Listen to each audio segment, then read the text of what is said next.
Senior cricketers को आराम देने का मामला, शाहीन ने कयास आरइयों का खात्मा कर दिया, आराम दिया गया या मांगा गया।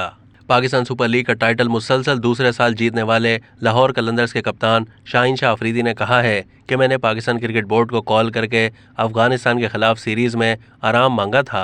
उन्होंने बाबर आजम और मोहम्मद रिजवान का नाम लेने से गुरेज किया, लेकिन कहा कि हम तीनों ने पीसीबी से आराम मांगा था, हमने बोर्ड से भी बात की है। शाहीन शाह अफरीदी के इस बयान के बाद इन कयास आरइयों का खात्मा हुआ है, जिनमें कहा गया था कि पीसीबी ने सीनियर खिलाड़ियों को जबरदस्ती रेस्ट कराया है और शाहीन अफरीदी अफगानिस्तान सीरीज में कप्तानी के लिए उम्मीदवार थे।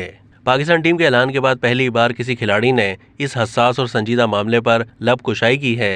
शाहीन अफरीदी ने कहा कि हमारा फोकस एशिया कप और वर्ल्ड कप पर है, वनडे क्रिकेट खेलना चाहते हैं और न्यूजीलैंड की सीरीज में एक्शन में नजर आएंगे।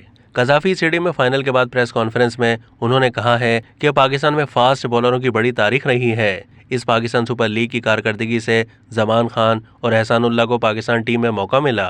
उम्मीद है कि नौजवान फास्ट बॉलरों ने जिस तरह पीएसएल में कारकर्दगी दिखाई, इसी तरह वो अफगानिस्तान की सीरीज में पाकिस्तान के लिए कारकर्दगी दिखाएंगे और पाकिस्तानी फास्ट बॉलिंग का कोर मजबूत होगा। अब तक के लिए इतना ही। मजीद मालूमात के लिए डेली जंग के यूट्यूब चैनल को सब्सक्राइब कीजिए।